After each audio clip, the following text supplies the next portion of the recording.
আসসালামু আলাইকুম দর্শক। বিএনপির সাথে সরকারের সম্পর্ক আস্তে আস্তে কি দা কুমড়োতে পরিণত হচ্ছে কিনা সেই আশঙ্কা করছি। গত কয়েকদিনের যা ভাবলক্ষণ তাতে কিন্তু দর্শক সেটাই মনে হচ্ছে। ৬ দিন বা ৭ দিন ধরে নগর ভবন অবরুদ্ধ।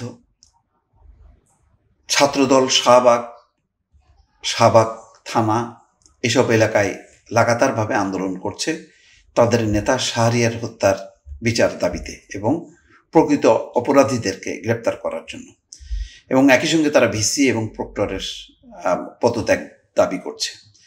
এই অবস্থার মধ্যে মির্জা ফখরুল ইসলাম আলমগীরের একটা বক্তব্য খুবই গুরুত্বপূর্ণ। তিনি বলছেন, সুপরিকল্পিতভাবে জাতীয় নির্বাচন পিছিয়ে দেওয়ার পায়তারা চলছে। কেন দর্শক এই কথা বলছেন ডক্টর মোহাম্মদ ইউনূস নির্বাচনের ব্যাপারে যে এই কথা সর্বশেষ বলেছেন যে ডিসেম্বরেই নির্বাচন হবে, তবে জুন মাস পার হবে না। ডিসেম্বর জুন এই ফাঁদের মধ্যে আটকাতে চাচ্ছে না। তারা মনে করে যে এই কথার মধ্যে দিয়ে একটা বড় ফাঁক আছে, কোনো একটা পরিস্থিতির কারণে নির্বাচন হয়তো পিছিয়ে যেতে পারে। সেই কারণে বিএনপি বারবার দাবি জানাচ্ছে যে ডিসেম্বরটা ফিক্সড করা হোক, যে কোনো একটা সময়কে ফিক্সড করা হোক। এই যে ফিক্সড করা হচ্ছে না, 6 মাসের একটা সময় নিয়ে কথা বলা হচ্ছে, এতেই শঙ্কা বাড়ছে। এছাড়া জাতীয় আন্তর্জাতিক নানান পরিস্থিতি ইতিমধ্যে রাজনৈতিক অঙ্গনে অশুভ ছায়া ফেলেছে।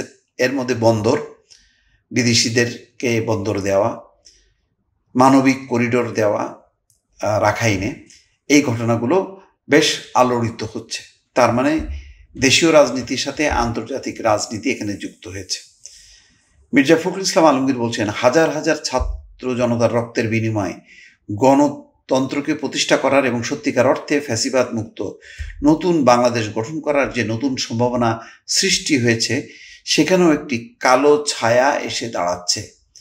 জনগণের অধিকার থেকে বঞ্চিত করা এবং ভোটের অধিকার থেকে বঞ্চিত করার পায়তারা শুরু হয়েছে। এই কথাগুলো কিন্তু পরিষ্কারভাবে ডক্টর মোহাম্মদ ইউনূস বা অন্তর্বর্তী সরকারের বিপক্ষেই চলে যাচ্ছে। একটি মহল বিভাজনের রাজনীতি শুরু করেছে বলে মন্তব্য করেন মির্জা ফখরুল। তিনি বলেন, গোত্রে গোত্রে বিভাজন সৃষ্টির চেষ্টা করা হচ্ছে। সরকারের বিভিন্ন প্রতিষ্ঠানকে পরস্পরের মুখোমুখি করার ষড়যন্ত্র শুরু হয়েছে।